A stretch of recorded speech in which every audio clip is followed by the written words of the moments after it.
Bevor wir beginnen, schreibt in die Kommentare, von wo ihr heute Nacht zuhört und wie spät es bei euch ist. Es ist immer faszinierend zu sehen, wie Menschen aus aller Welt zur gleichen Zeit in diese antiken Mysterien eintauchen. Wenn euch diese Reisen in die Vergangenheit gefallen, abonniert den Kanal. Aber nur, wenn ihr wirklich Wert darin findet. In den stillen, staubigen Kammern der ältesten Pyramiden Ägyptens, eingraviert in Stein, der 4,5 Jahrtausende überdauert hat, liegt ein Geheimnis verborgen. Es sind keine Chroniken von Schlachten oder königlichen Dekreten. Es sind Flüstern aus einer anderen Welt, die ersten niedergeschriebenen Gebete, Hymnen und Zauber der Menschheit. Dies sind die Pyramidentexte, eine Landkarte für die Seele des Pharaos auf ihrer gefahrvollen Reise durch die Ewigkeit. Begleiten Sie mich in die Dunkelheit von Saqqara, wo Worte zu Magie wurden. Guten Abend. Legen Sie sich zurück und lassen Sie die Geräusche des Alltags verklingen. Wir reisen heute Nacht gemeinsam in eine Zeit, die so fern ist, dass sie beinahe mythisch wirkt. Unsere Geschichte beginnt nicht in der Antike selbst, sondern in einer staubigen, flirrenden Hitze des Jahres 1883. Der Ort ist Saqqara, die weitläufige Nekropole der alten ägyptischen Hauptstadt Memphis. Ein junger, ehrgeiziger französischer Ägyptologe namens Gaston Maspero steht vor einer gewaltigen Aufgabe. Er hat die Leitung des ägyptischen Antikendienstes von seinem legendären Vorgänger Auguste Mariette übernommen, einem Mann, der felsenfest davon überzeugt war, dass die Pyramiden des Alten Reiches im Inneren schmucklos und stumm seien. Anders als die reich bemalten Gräber des Neuen Reiches in Theben, so glaubte man, bargen die monumentalen Königsgräber der frühen Dynastien keine Inschriften. Sie waren stille, geometrische Monumente der Macht, deren Geheimnisse für immer in Stein versiegelt waren. Doch Anwohner berichteten von Gerüchten, von Texten, die im Inneren einer der kleineren, unscheinbaren Pyramiden von Saqqara gesehen worden sein sollen. Maspero, von Natur aus skeptisch, aber auch von wissenschaftlicher Neugier getrieben, beschließt, der Sache nachzugehen. Er wählt die Pyramide von Pepi de Suez und beginnt den mühsamen Abstieg. Stellen Sie sich die Szene vor. Das flackernde Licht der Fackeln, das an den feuchten Steinwänden tanzt. Die Luft ist dick und schwer, erfüllt vom Staub der Jahrtausende. Jeder Schritt hallt in der erdrückenden Stille wider. Der Gang führt tief ins Herz des Bauwerks. Und dann, als seine Augen sich an die Dunkelheit gewöhnen, geschieht das Unfassbare. Im Schein seiner Lampe offenbart sich eine Vision, die die Ägyptologie für immer verändern wird. Die Wände der Grabkammer sind nicht kahl. Sie sind von oben bis unten mit Tausenden von fein säuberlich eingemeißelten Hieroglyphen bedeckt. Jeder Zentimeter Stein spricht. Es sind keine einfachen Namensnennungen oder Titel. Es sind Hymnen, Zauberformeln, Gebete. Maspero erkennt sofort, dass er vor etwas völlig Neuem steht. Dies ist keine Dekoration. Dies ist ein Text. Ein heiliger Text, der älteste, der je gefunden wurde. In diesem Moment der Entdeckung, tief unter der ägyptischen Wüste, wird die Stille von 4.500 Jahren gebrochen. Um die Bedeutung von Masperos Entdeckung wirklich zu ermessen, müssen wir die Welt verstehen, aus der diese Texte stammen. Wir müssen zurückreisen in das späte 3. Jahrtausend vor Christus, in die Zeit der 5. und 6. Dynastie Ägyptens. Dies ist das Alte Reich, aber es ist nicht mehr die Ära der Titanen, die die großen Pyramiden von Gizeh erbauten. Diese Zeit liegt bereits 1 bis 2 Jahrhunderte in der Vergangenheit. Die Gesellschaft, die wir vorfinden, ist eine von immenser Komplexität und subtilen Spannungen. An der Spitze steht der Pharao, der Gottkönig. dessen Autorität theoretisch absolut ist.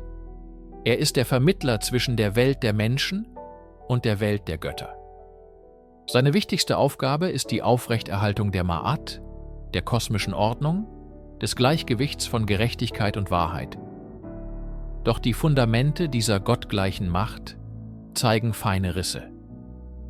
Die Macht der Provinzfürsten, der Nomarchen, wächst. Sie verwalten ihre Ländereien mit zunehmender Autonomie und errichten eigene, prunkvolle Gräber fernab der königlichen Nekropole. Gleichzeitig deuten klimatische Daten darauf hin, dass die jährlichen Nilfluten, die Lebensader Ägyptens, unzuverlässiger werden. Dürreperioden könnten die Stabilität des Reiches bedroht haben. In diesem Klima der schleichenden Veränderung und potenziellen Unsicherheit entsteht ein neues Bedürfnis. Die Frage nach dem ewigen Leben des Königs und damit der Stabilität des gesamten Kosmos wird drängender. Frühere Pharaonen verließen sich allein auf die schiere Größe und Perfektion ihrer Gräber, um ihre Göttlichkeit zu sichern. Cheops, Chephren und Mykerinos brauchten keine Worte an den Wänden. Ihre Pyramiden waren die Worte. Doch nun, am Ende dieser goldenen Ära, scheint dies nicht mehr auszureichen.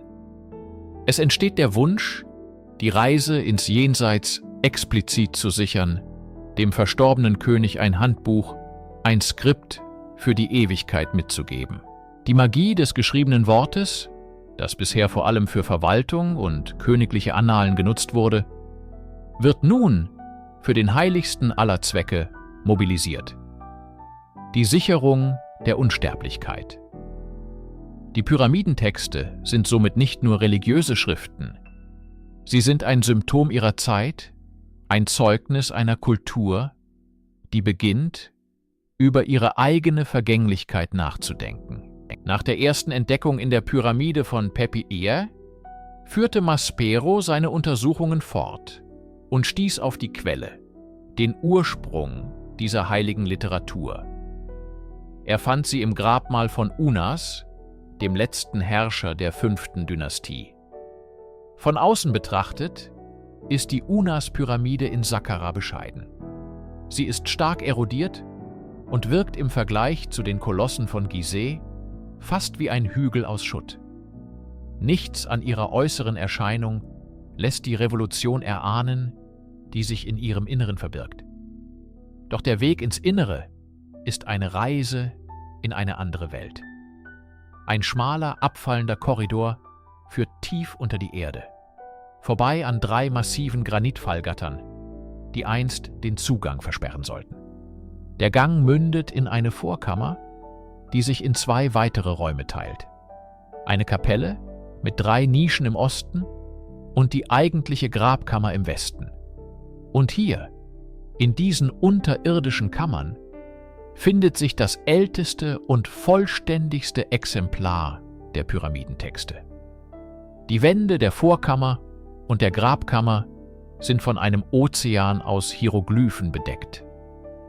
Anders als in späteren Gräbern gibt es hier keine farbenfrohen Bilder von Göttern oder Szenen aus dem täglichen Leben. Es gibt nur den Text. Die Zeichen sind mit unglaublicher Präzision in den weißen Alabasterstein gemeißelt und mit einem leuchtend blauen Pigment gefüllt, das die Farbe des Himmels und des lebensspendenden Wassers symbolisiert. Die Anordnung ist nicht willkürlich. Die Texte an der Westwand, der Seite des Sonnenuntergangs und des Totenreichs befassen sich mit dem Übergang und der Reise durch die Unterwelt. Die Sprüche an der Nordwand sollen dem König helfen, als unvergänglicher Zirkumpolarstern am Nachthimmel aufzusteigen. Jeder Spruch, jede Formel ist eine Waffe, ein Werkzeug, ein Schlüssel. Sie sind dazu bestimmt, vom Geist des verstorbenen Unas rezitiert zu werden, um ihn vor Dämonen zu schützen, ihm den Weg zu den Göttern zu weisen und seine Verwandlung in ein göttliches, ewiges Wesen zu vollziehen. Die Unas-Pyramide ist somit mehr als ein Grab. Sie ist ein Resurrektionsapparat, eine Maschine zur Erschaffung der Ewigkeit, angetrieben durch die Kraft der ersten heiligen Worte. Die Entdeckung der Texte war nur der erste Schritt. Die wahre Herausforderung lag darin, sie zu verstehen. Die Gelehrten des späten 19. und frühen 20. Jahrhunderts standen vor einer Sprache, die fast 2000 Jahre älter war als die meisten anderen bekannten ägyptischen Texte.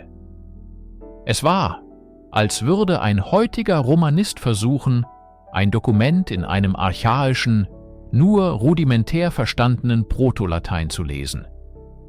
Die Grammatik war fremdartig, mit Strukturen und Verbformen, die in späteren Sprachstufen verschwunden waren. Der Wortschatz war eine Fundgrube seltener und einzigartiger Begriffe, sogenannter Hapax Legomena, Wörter, die nur ein einziges Mal in diesem gesamten Textkorpus vorkommen und deren Bedeutung aus dem Kontext erschlossen werden musste. Die Hieroglyphen selbst waren zwar lesbar, aber ihre Verwendung war oft rein phonetisch, was die Identifizierung der Wurzelwörter erschwerte. Hinzu kam die konzeptionelle Hürde. Die Texte sind keine zusammenhängende Erzählung. Sie sind eine Sammlung von 283 Sprüchen oder Äußerungen in der Unas-Pyramide, eine Zahl, die in späteren Pyramiden auf über 700 anwuchs. Diese Sprüche sind eine Mischung aus Litaneien, dramatischen Dialogen, magischen Formeln und poetischen Hymnen. Sie beziehen sich auf eine komplexe Mythologie, die den Forschern nur in Fragmenten bekannt war. Götter wie Re, Osiris und Horus treten auf, aber ihre Beziehungen und Rollen scheinen fließend, manchmal sogar widersprüchlich zu sein.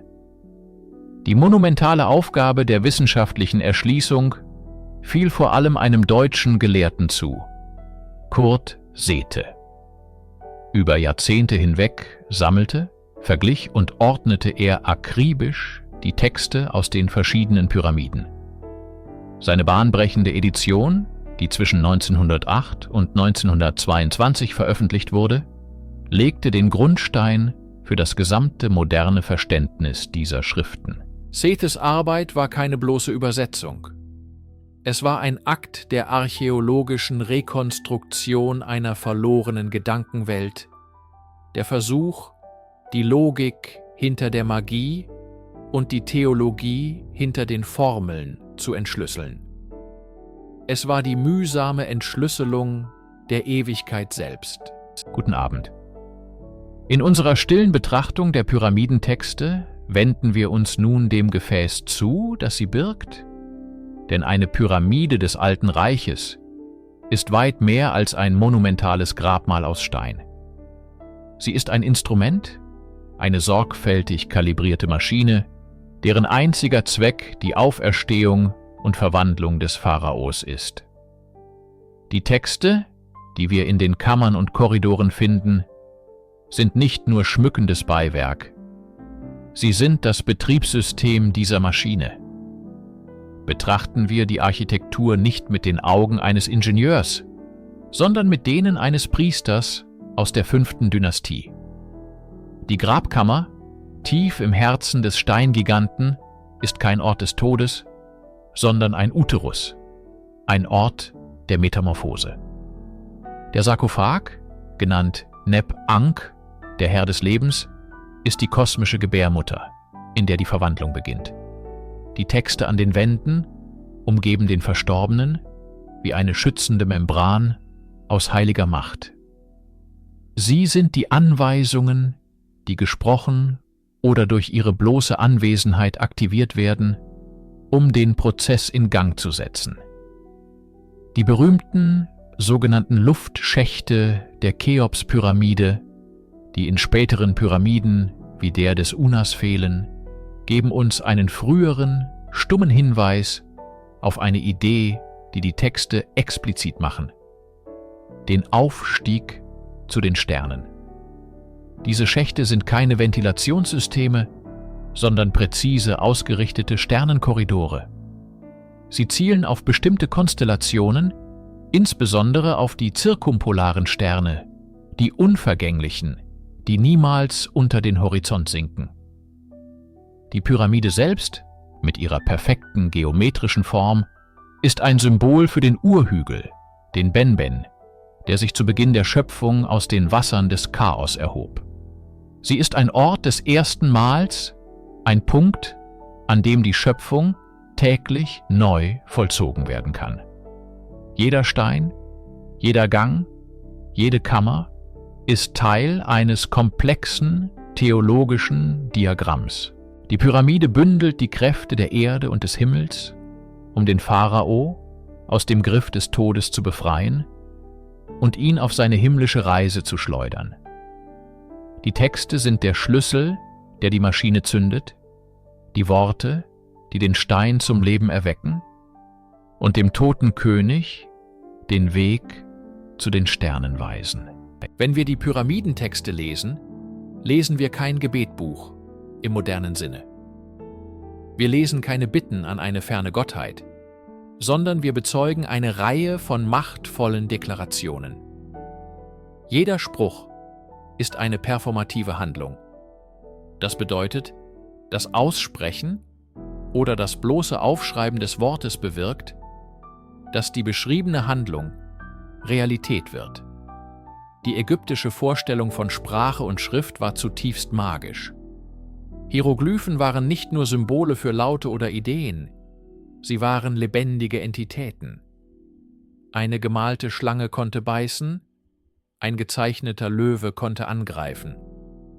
Deshalb finden wir in manchen Gräbern verstümmelte Hieroglyphen gefährlicher Tiere, um ihre Macht zu neutralisieren.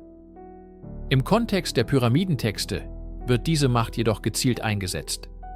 Wenn der Text sagt, Unas fliegt als Vogel zum Himmel, dann ist dies keine Metapher.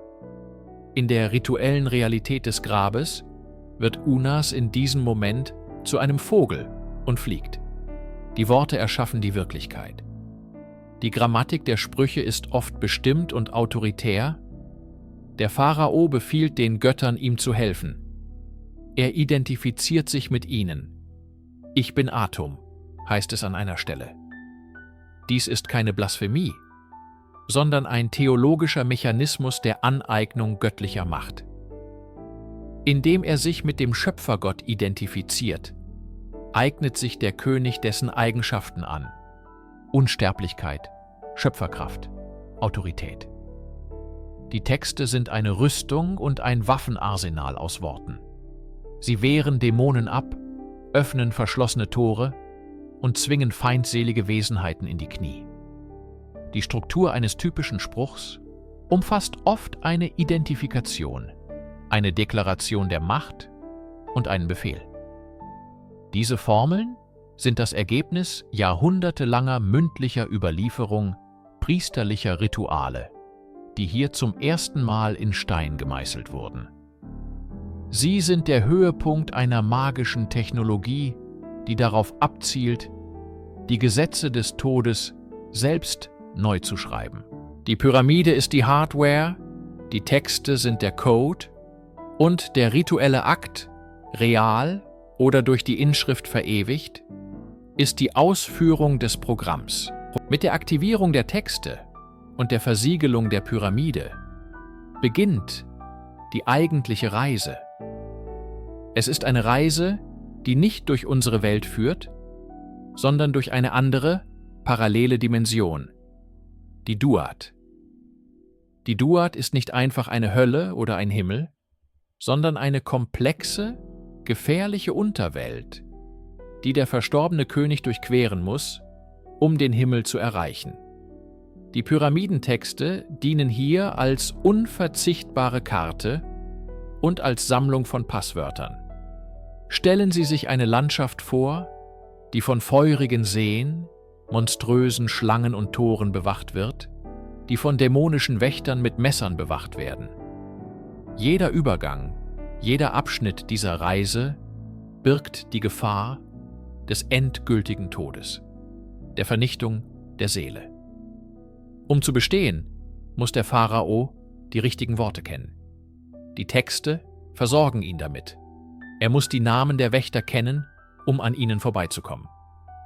»Ich kenne deinen Namen«, deklamiert der König, und diese Kenntnis verleiht ihm Macht über das Wesen.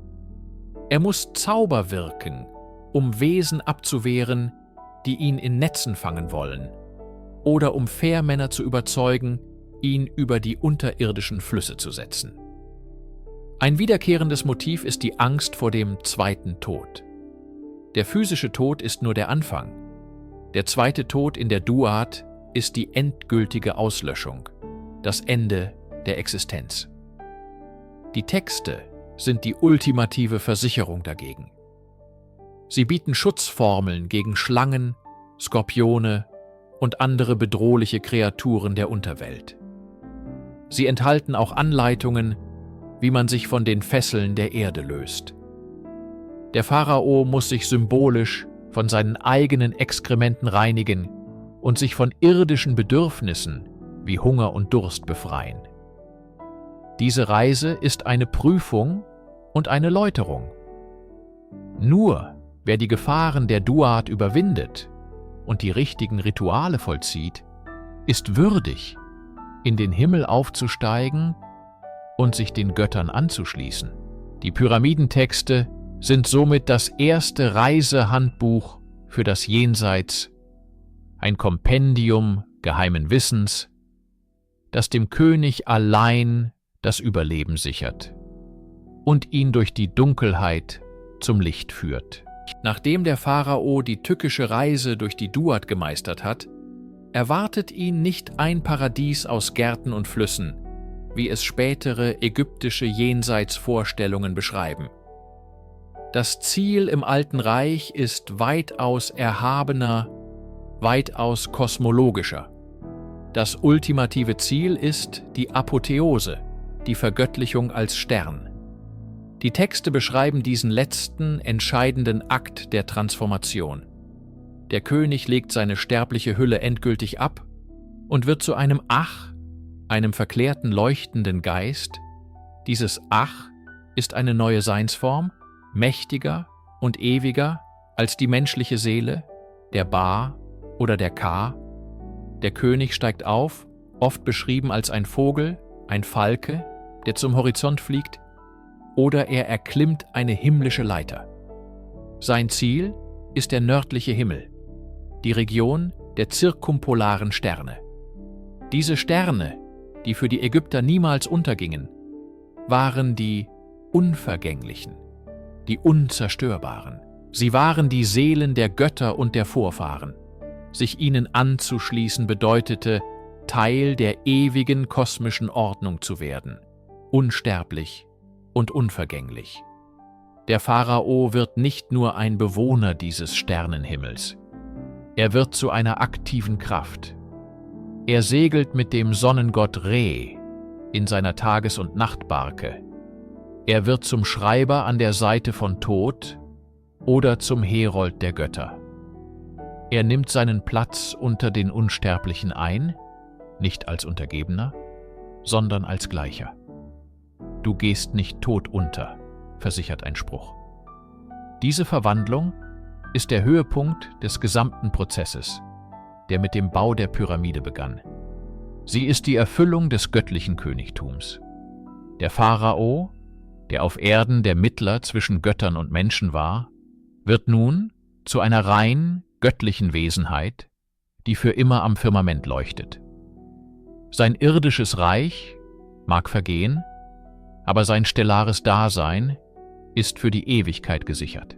Die Pyramidentexte sind somit nicht nur ein Bericht über den Tod, sondern die erste detaillierte Beschreibung in der Menschheitsgeschichte von der Überwindung des Todes durch eine kosmische Wiedergeburt.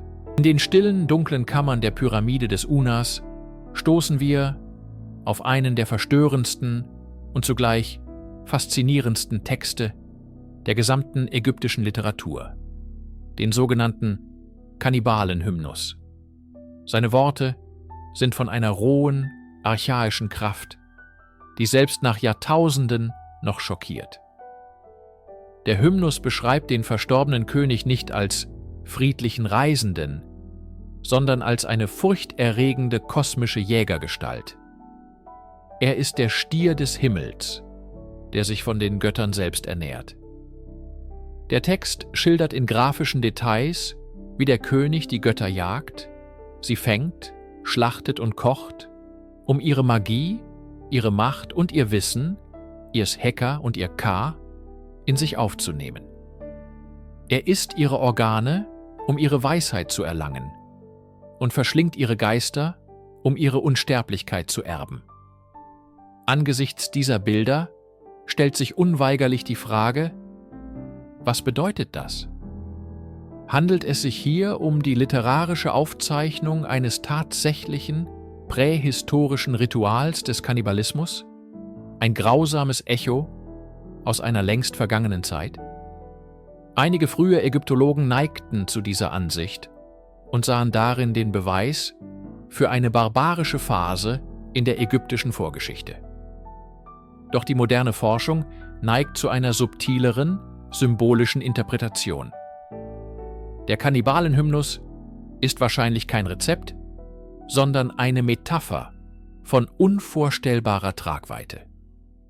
In der ägyptischen Vorstellung war die Assimilation von Eigenschaften durch Verzehr ein bekanntes Konzept. Indem der König die Götter symbolisch verschlingt, wird er nicht nur einer von ihnen, er wird größer als sie alle. Er absorbiert ihre spezifischen Kräfte und Attribute und vereint das gesamte Pantheon in seiner eigenen Person. Er wird zur ultimativen Macht im Kosmos, unantastbar und ewig. Der Hymnus ist somit ein theologisches und politisches Manifest. Er erklärt den einzigartigen Status des Pharaos, der nach dem Tod nicht nur passiv in den Himmel aufgenommen wird, sondern ihn aktiv erobert und beherrscht. Es ist eine Demonstration der absoluten Souveränität, eine Verwandlung vom menschlichen Herrscher zur Summe aller göttlichen Kräfte. Die Pyramidentexte gewähren uns einen einzigartigen Einblick in die göttliche Welt des Alten Reiches. Eine Welt, die weitaus fließender und weniger systematisiert war als das uns bekannte Pantheon späterer Epochen. Hier begegnen wir den Göttern in ihren ursprünglichen, oft elementaren Rollen. Im Zentrum steht der Sonnengott Re, der in seiner Barke den Himmel durchquert, eine tägliche Reise, die den Zyklus von Leben, Tod und Wiedergeburt symbolisiert. Der verstorbene König strebt danach, sich seiner Besatzung anzuschließen oder selbst zur Sonne zu werden. Doch die Reise ist gefährlich. Die Texte erwähnen feindliche Mächte und Hindernisse, Vorläufer des späteren Dämonen Apophis, die die Sonnenbarke bedrohen. Eine weitere Schlüsselfigur ist Osiris, der Gott der Unterwelt und der Wiederauferstehung. In den frühesten Texten ist seine Rolle noch im Entstehen begriffen, doch seine Verbindung zum verstorbenen König ist bereits unverkennbar. Der Pharao wird mit Osiris identifiziert, um dessen Schicksal des Todes und der anschließenden Regeneration zu teilen. Sein Sohn Horus, der Rächer und legitime Thronfolger, dient als Modell für den lebenden König. Der Konflikt zwischen Horus und seinem Onkel Seth, dem Gott des Chaos und der Wüste, bildet einen grundlegenden kosmischen Antagonismus, den der verstorbene König überwinden muss. Neben diesen Hauptakteuren bevölkern unzählige andere Wesen die Texte. Es gibt Sternengötter, die Unvergänglichen, die den Nordhimmel bewohnen und das Ziel der königlichen Himmelfahrt sind. Es gibt Wächter an den Toren des Jenseits, Fährmänner auf kosmischen Flüssen und namenlose, schattenhafte Wesen, die den Weg versperren können. Die Texte sind voll von Zaubersprüchen, um diese Mächte zu besänftigen, zu überlisten oder zu beherrschen. Sie zeichnen das Bild eines dynamischen, oft gefährlichen Kosmos, in dem der König nicht als Bittsteller, sondern als mächtiger Akteur auftritt, der seinen rechtmäßigen Platz unter den Göttern mit Wissen und magischer Kraft einfordert. Um die wahre Bedeutung der Pyramidentexte zu verstehen, müssen wir eine der fundamentalsten Überzeugungen der alten Ägypter begreifen: die schöpferische Kraft des geschriebenen Wortes. Für sie waren Hieroglyphen nicht nur passive Symbole, die Laute oder Ideen repräsentierten. Sie waren lebendige Bilder, die die Essenz dessen enthielten, was sie darstellten. Das Schreiben eines Wortes war ein Akt der Schöpfung. Das Einmeißeln eines Spruchs in Stein verlieh ihm ewige, wirksame Realität. Die Grabkammer wurde so zu einer Art magischem Motor, der für die Ewigkeit lief. Die an den Wänden eingeschriebenen Sprüche mussten nicht von einem Priester gelesen werden, um wirksam zu sein. Ihre bloße Anwesenheit im Dunkeln der Pyramide reichte aus, um ihre Macht permanent zu aktivieren und den Aufstieg und Schutz des Königs zu gewährleisten. Man glaubte, dass der Akt des Schreibens selbst eine göttliche Handlung nachahmte. Der Gott Ptah soll die Welt durch die Kraft seines Herzens und seiner Zunge erschaffen haben. Ebenso manifestierte der Schreiber durch die Hieroglyphen eine gewünschte Realität für den Verstorbenen. Diese Überzeugung ging so weit, dass sie manchmal zu einer Art heiliger Vorsicht führte. Bestimmte Hieroglyphen, die gefährliche Tiere wie Schlangen, Skorpione oder Krokodile darstellten, wurden als potenzielle Bedrohung für den Toten in seiner Grabkammer angesehen. Man befürchtete, dass diese Zeichen lebendig werden und ihm schaden könnten. Um dies zu verhindern, griffen die Schreiber zu einer genialen Methode. Sie verstümmelten die Zeichen absichtlich. Einer Schlange wurde der Kopf abgetrennt oder der Körper wurde in 2 Hälften geteilt. Einem Löwen fehlten die Beine.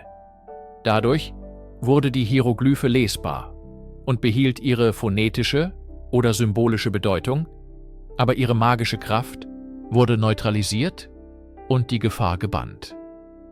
Diese Praxis zeigt auf eindrucksvolle Weise, wie real und unmittelbar die Ägypter die Macht ihrer eigenen Schrift empfanden. Jedes Zeichen war ein Funke potenziellen Lebens, eine Kraft, die es zu respektieren und zu kontrollieren galt. Die Pyramidentexte stehen nicht isoliert in der Geschichte. Sie sind der monumentale Ausgangspunkt einer literarischen Tradition, die sich über fast 3000 Jahre entwickeln und verändern sollte. Ursprünglich waren diese Texte ein exklusives Privileg des Pharaos. Nur er besaß die Mittel und den göttlichen Status, um seine Grabkammer in eine solche Maschine für die Ewigkeit zu verwandeln. Doch mit dem Ende des Alten Reiches und der politischen Instabilität der ersten Zwischenzeit änderte sich die ägyptische Gesellschaft. Macht und Wohlstand verteilten sich neu und mit ihnen auch die religiösen Privilegien. Hochrangige Beamte und Gaufürsten begannen, den königlichen Anspruch auf ein ewiges Leben im Jenseits für sich selbst zu adaptieren. Dies führte zur Entstehung der sogenannten Sargtexte im Mittleren Reich. Wie der Name schon sagt, wurden diese Texte nun auf die Innenwände von Holzsärgen geschrieben. Sie übernahmen viele der alten Sprüche aus den Pyramidentexten, fügten aber auch eine Fülle neuer, innovativer Inhalte hinzu. Darunter waren detaillierte Karten des Jenseits, die dem Verstorbenen den Weg durch die gefährlichen Regionen der Unterwelt weisen sollten, sowie neue Zauber, die sich mit den alltäglichen Sorgen eines Adligen befassten, wie etwa der Arbeit auf den jenseitigen Feldern zu entgehen. Diese Entwicklung markiert eine Demokratisierung des Jenseits. Die Unsterblichkeit war nicht länger an das Königtum gebunden, sondern wurde für eine breitere Elite zugänglich. Der letzte und bekannteste Schritt in dieser Evolution war die Entstehung des Totenbuchs im Neuen Reich. Hier wurden die Texte auf Papyrusrollen geschrieben, die man dem Verstorbenen mit ins Grab gab. Das Totenbuch war noch weiter verbreitet und in gewisser Weise standardisiert, mit Kapiteln für spezifische Situationen wie das Herzwiegen vor Osiris. Obwohl es neue Konzepte einführte, blieben viele der ältesten Formeln aus den Pyramidentexten, die fast 1000 Jahre zuvor komponiert worden waren, weiterhin in Gebrauch. Sie bildeten das ehrwürdige Fundament, auf dem die gesamte komplexe Architektur des ägyptischen Jenseitsglaubens ruhte. In der Stille der Pyramide, umgeben von Wänden, die mit den Worten der Götter atmen, offenbart sich die tiefste Rolle des Pharaos. Er war mehr als nur ein Herrscher über das Land Ägypten. Er war das lebende Scharnier zwischen der Welt der Menschen und der Ebene der Götter, ein kosmischer Ankerpunkt, der die Ordnung, die Ma'at, auf der Erde aufrechterhielt. Sein Tod war daher kein Ende, sondern der kritischste Moment seiner Existenz. Ein Übergang, der die Stabilität des gesamten Universums sicherte. Die Pyramidentexte sind der liturgische Fahrplan für diesen monumentalen Prozess. Sie beschreiben nicht den Tod eines Menschen, sondern die Metamorphose eines Gottes. Die Sprüche sind darauf ausgelegt, den König von seinen irdischen Fesseln zu befreien, seinen Ba und seinen Ka zu reinigen und ihm den Weg zu den unvergänglichen Sternen zu weisen. Er wird zur Verkörperung kosmischer Kräfte. Ein Spruch identifiziert ihn mit Atum, dem Schöpfergott, ein anderer lässt ihn mit Re in der Sonnenbarke segeln. Er wird nicht nur ein Begleiter der Götter, er wird zu ihnen. Diese Vereinigung war keine theologische Abstraktion, sondern eine existenzielle Notwendigkeit für die Ägypter. Solange der verstorbene König erfolgreich in den Himmel aufstieg und seinen Platz unter den Göttern einnahm, konnte sein Nachfolger auf Erden das Amt übernehmen und die Ma'at weiterführen. Der Kreislauf von Tod und Wiedergeburt, der in der Natur durch den Nil und die Sonne sichtbar war, wurde im Königtum wiedergespiegelt. Der Pharao war die menschliche Manifestation dieses ewigen Zyklus. Die Texte fungieren als göttliche Technologie, die diesen Übergang ermöglicht. Sie sind die gesprochenen und geschriebenen Schlüssel, die die Tore des Himmels öffnen. Durch sie wird der König zur Leiter, die Himmel und Erde verbindet, zum Fährmann, der zwischen den Welten verkehrt. Seine Reise ist nicht seine allein. Es ist die Reise Ägyptens, die Reise des Kosmos selbst, die in der Dunkelheit seiner Grabkammer ihren Anfang und ihre ewige Fortsetzung findet. Die exklusive Welt der Pyramidentexte, die einst allein dem göttlichen König vorbehalten war, sollte nicht für immer verschlossen bleiben. Mit dem Ende des Alten Reiches und dem Beginn der ersten Zwischenzeit erlebte Ägypten eine Phase politischer Zersplitterung und sozialer Umwälzungen.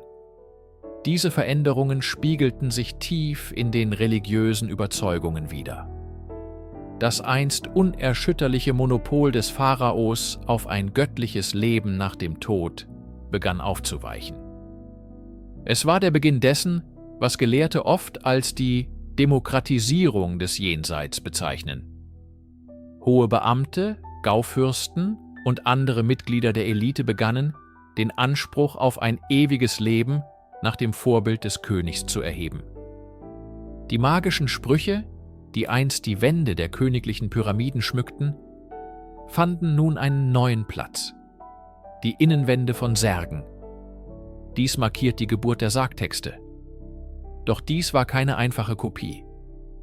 Die Texte entwickelten sich weiter, viele der alten Pyramidentextsprüche wurden übernommen, oft leicht modifiziert, um sie an einen nicht königlichen Verstorbenen anzupassen. Aber es kamen auch Hunderte neuer Sprüche hinzu. Diese neuen Texte spiegeln eine veränderte Weltanschauung wider. Sie befassen sich mit persönlicheren Ängsten und Hoffnungen für das Jenseits.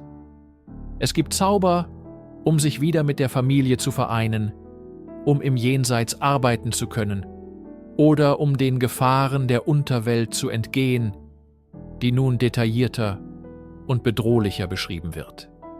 Eine der bedeutendsten Neuerungen der Sargtexte ist die Einführung des Totengerichts, in dem das Herz des Verstorbenen gegen die Feder der Ma'at gewogen wird.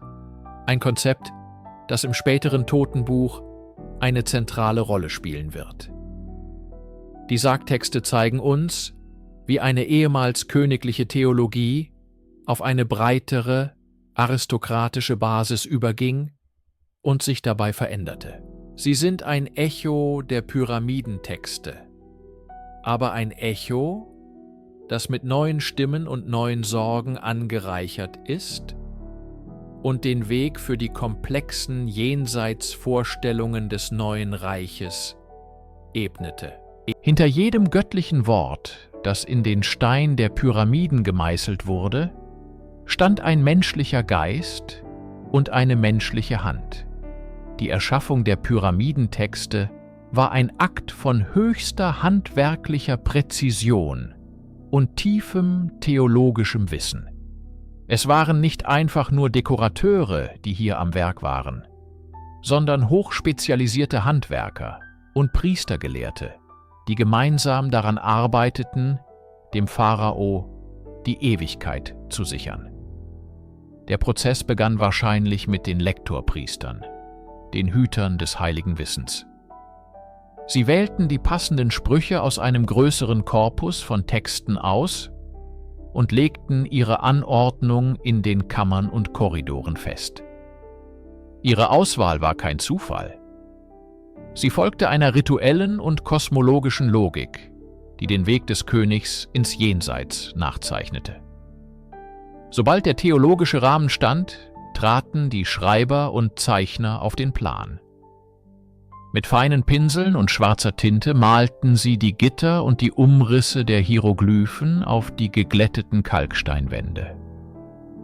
Jedes Zeichen musste perfekt sein, denn in der ägyptischen Vorstellung waren Hieroglyphen nicht nur Symbole für Laute oder Ideen. Sie waren lebendige Bilder, die die Macht hatten, die Realität zu manifestieren. Ein falsch gezeichnetes Zeichen konnte die Wirksamkeit eines ganzen Spruches zunichte machen. Nach den Zeichnern kamen die Steinmetze. Mit Meißeln aus Kupfer oder Bronze und hölzernen Klöpfeln arbeiteten sie sich vorsichtig an den vorgezeichneten Linien entlang. In der gedämpften, von Öllampen erleuchteten Atmosphäre der Grabkammer war dies eine Arbeit, die immense Konzentration erforderte. Das rhythmische Klopfen ihrer Werkzeuge war vielleicht das letzte Geräusch, das in diesen heiligen Räumen vor ihrer endgültigen Versiegelung zu hören war. Die fertigen Hieroglyphen wurden oft mit einem leuchtend blau-grünen Pigment ausgefüllt, das die Farbe der Wiedergeburt und des ewigen Lebens symbolisierte. Diese Schreiber und Handwerker waren die stillen Architekten der Unsterblichkeit. Ihre Namen sind uns nicht überliefert, doch ihre Arbeit schuf eine Brücke aus Stein und Magie, die es dem Geist ihres Königs ermöglichen sollte, die Zeit selbst zu überwinden. Seit ihrer Entdeckung Ende des 19. Jahrhunderts haben die Pyramidentexte die Fantasie von Forschern beflügelt und zu intensiven akademischen Debatten geführt. Diese alten Worte sprechen zu uns über Jahrtausende hinweg, doch ihre genaue Bedeutung und Struktur bleiben Gegenstand wissenschaftlicher Auseinandersetzung. Es gibt keine einfache einzelne Antwort auf die Frage, was die Pyramidentexte sind. Die erste große Herausforderung war die bloße Zusammenstellung und Übersetzung. Der deutsche Ägyptologe Kurt Sethe leistete hier Pionierarbeit, als er Anfang des 20. Jahrhunderts die erste umfassende Edition der Texte veröffentlichte. Seine Arbeit legte das Fundament für alle nachfolgenden Forschungen, aber sie prägte auch eine bestimmte Sichtweise, die einer eher ungeordneten Sammlung von Sprüchen unterschiedlichen Alters und Ursprungs. Spätere Generationen von Ägyptologen begannen diese Sichtweise in Frage zu stellen. Forscher wie der Franzose Gustave Jecquier und später der Deutsche Hartwig Altenmüller argumentierten, dass die Anordnung der Texte innerhalb der Pyramiden einer bewussten, rituellen Logik folgt. Sie sahen in ihnen eine Art Libretto für die Begräbniszeremonien und die anschließende Reise des Königs. Eine zentrale Debatte dreht sich um die Frage, ob die Texte eine kohärente Theologie darstellen oder widersprüchliche Traditionen nebeneinander stellen. So finden sich in den Sprüchen sowohl solare als auch stellare Jenseitsvorstellungen. Einmal reist der König mit dem Sonnengott Re, ein anderes Mal wird er zu einem unvergänglichen Zirkumpolarstern. Sind dies konkurrierende Glaubenssysteme oder komplementäre Aspekte ein und derselben Reise? Gelehrte wie James P. Allen haben argumentiert, dass die Texte eine komplexe, aber in sich schlüssige Grammatik des Jenseits aufweisen, während andere wie Jan Assmann die Texte als eine Art kanonische Vielfalt betrachten, in der verschiedene Traditionen bewahrt wurden. Diese Debatten sind kein Zeichen von Schwäche, sondern von der Vitalität des Fachgebiets.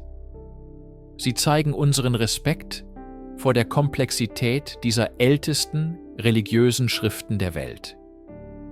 Jede neue Interpretation, jede neue Übersetzung bringt uns ein Stück näher an das Verständnis der Menschen, die vor über 4000 Jahren versuchten, die Ewigkeit in Stein zu meißeln.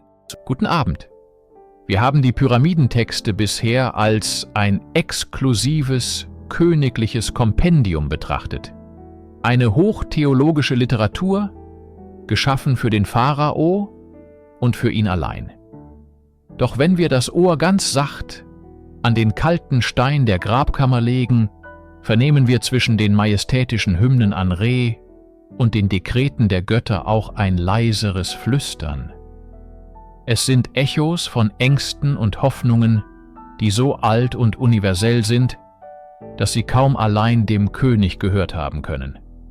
Es sind die Spuren des Volksglaubens, die sich wie feine Adern durch den Granit der Staatsreligion ziehen. Betrachten wir die zahlreichen apotropäischen Sprüche, jene Zauber, die Unheil abwenden sollen. Die Furcht vor Schlangen und Skorpionen, die sich im Dunkeln verbergen, war im alten Ägypten allgegenwärtig. Ein Biss konnte für einen Bauern auf dem Feld ebenso tödlich sein wie für einen König in seinem Palast.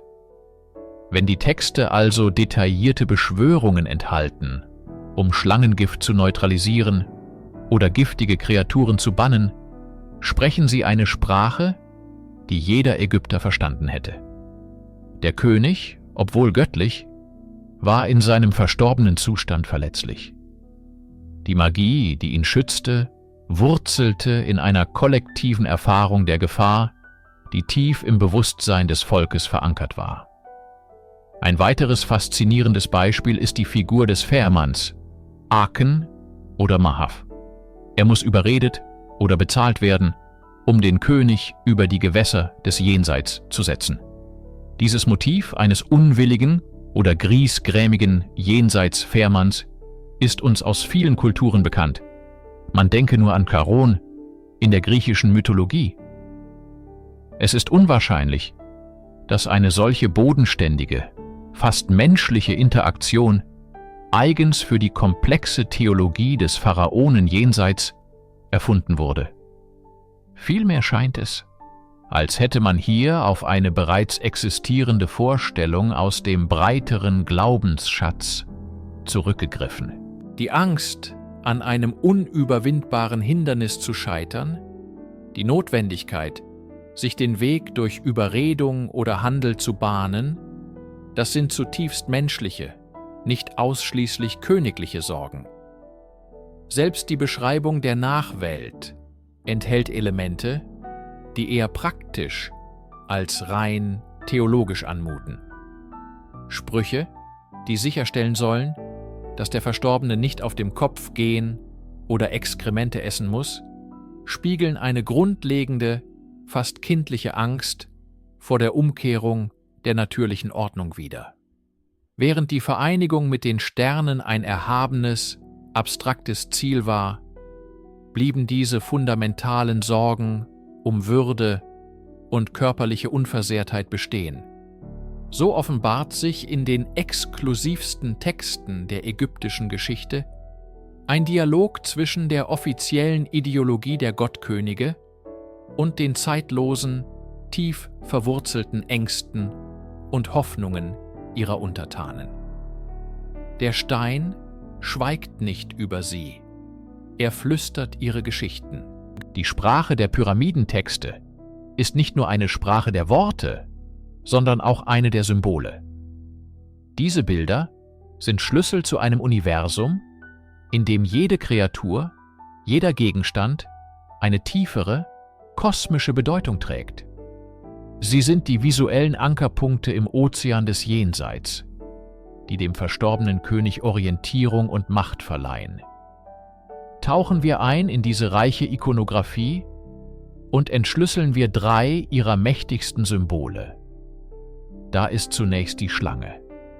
Kein anderes Tier verkörpert die Dualität der ägyptischen Weltanschauung so perfekt. Auf der einen Seite ist sie die Verkörperung des ultimativen Chaos, die Riesenschlange Apophis, die Nacht für Nacht versucht, die Sonnenbarke des Re zu verschlingen und die Schöpfung ins Nichts zu stürzen. Die Texte sind voller Beschwörungen gegen dieses Ungeheuer. Doch zugleich ist die Schlange ein Symbol des Schutzes und der königlichen Macht. Die aufgerichtete Kobra, der Ureus, an der Stirn des Pharaos, speit Feuer auf seine Feinde. Sie ist die Wächterin, die göttliche. In den Texten wird der König selbst zu einer solchen feurigen Schlange, um sich Respekt zu verschaffen und Gefahren abzuwehren. Er muss die chaotische Natur der Schlange bannen, um ihre schützende Macht für sich nutzen zu können. Ein ständiger Kampf zwischen Ordnung und Vernichtung. Dann begegnen wir dem Skarabäus, dem Mistkäfer. Für uns heute ein unscheinbares Insekt, war er für die Ägypter das Symbol der Schöpfung und Wiedergeburt schlechthin. Sie beobachteten, wie der Käfer eine Kugel aus Dung vor sich herrollte und darin seine Eier ablegte. Aus dieser scheinbar toten Materie kroch neues Leben hervor. In diesem Akt sahen sie ein perfektes Abbild des Gottes Chepri, der morgendlichen Erscheinungsform des Sonnengottes, der die Sonnenscheibe über den Horizont rollt und den neuen Tag erschafft. Wenn der Pharao in den Texten mit dem Skarabäus identifiziert wird, bedeutet dies seine Fähigkeit zur Selbsterschaffung, zur Transformation. Er stirbt und wird wiedergeboren, nicht durch einen äußeren Akt, sondern aus eigener, innerer Kraft, genau wie der junge Käfer aus der Dungkugel hervorbricht. Er wird zum Schöpfer seines eigenen ewigen Morgens. Und schließlich die Himmelsleiter. Während die Sonnenbarke einen zyklischen Weg beschreibt, bietet die Leiter einen direkten, vertikalen Aufstieg. In Spruch 267 heißt es unmissverständlich: Eine Leiter aus Licht wird für ihn errichtet, auf dass er zu den Göttern aufsteige. Dieses Bild ist von einer bestechenden Einfachheit und Kraft. Es ist keine metaphorische Reise, sondern ein konkreter Weg. Manchmal wird die Leiter von den Göttern selbst gehalten, von Horus und Seth, die einst verfeindet waren und nun vereint dem König dienen. Sie symbolisiert die Überwindung der irdischen Ebene, den direkten Durchbruch in die göttliche Sphäre. Schlange, Skarabäus, Leiter, sie sind mehr als nur Bilder.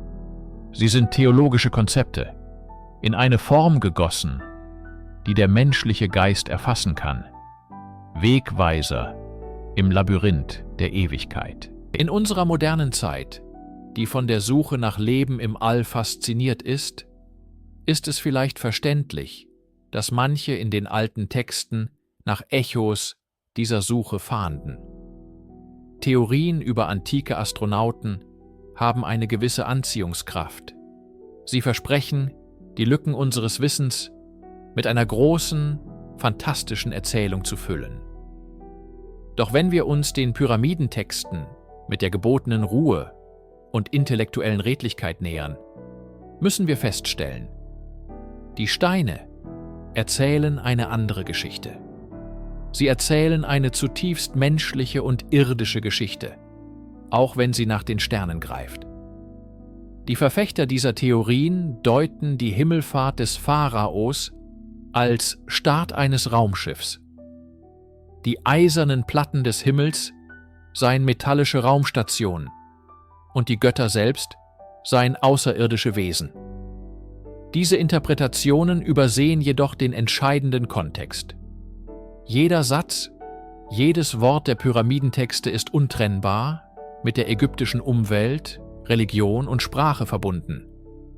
Die eiserne Platte oder das eiserne Firmament bezieht sich auf die damalige Vorstellung vom Himmel als einer festen, metallischen Kuppel.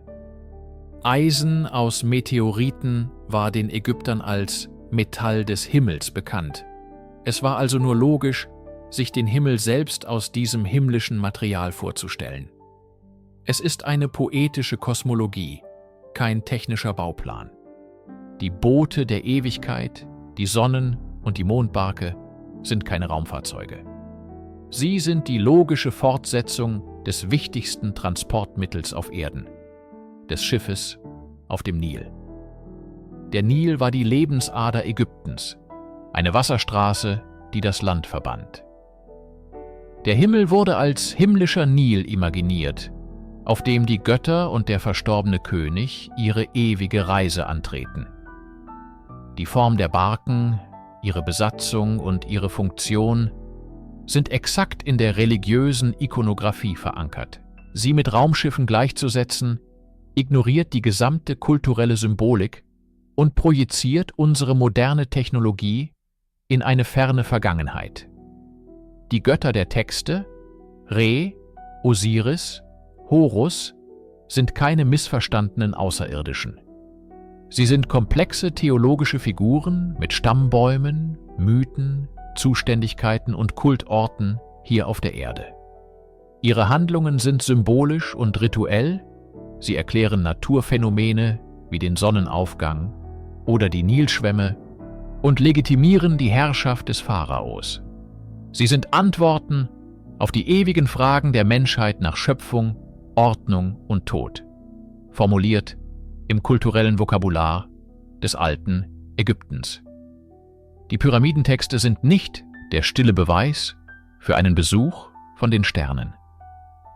Sie sind der beredte Beweis für die unglaubliche Fähigkeit des menschlichen Geistes, sich ein komplexes, poetisches und sinnstiftendes Universum zu erschaffen, mit den Mitteln, die ihm seine eigene Welt zur Verfügung stellt. Die Pyramiden des Alten Reiches stehen heute als stumme Monumente in der Wüste. Doch das Flüstern in ihrem Inneren ist nie ganz verstummt. Es hat sich gewandelt, hat neue Formen angenommen und ist über Jahrtausende hinweg weitergewandert. Das Vermächtnis der Pyramidentexte ist nicht nur in Stein gemeißelt.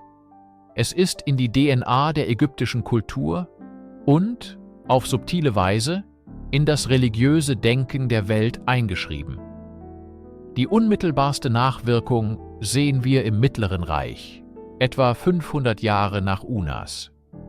Die exklusive königliche Jenseitsliteratur erlebte eine sogenannte Demokratisierung. Hohe Beamte und Adlige begannen, die einst dem Pharao vorbehaltenen Sprüche für sich zu adaptieren. Sie ließen sie auf die Innenwände ihrer Särge malen. So entstanden die Sargtexte. Die Formeln waren oft dieselben, aber der Adressat war nun ein anderer. Die Hoffnung auf eine göttliche Verwandlung, auf den Aufstieg zu den Sternen, war nicht länger das alleinige Privileg des Königs. Dies war ein revolutionärer Wandel im religiösen Denken. Das ewige Leben wurde prinzipiell für eine breitere Elite erreichbar.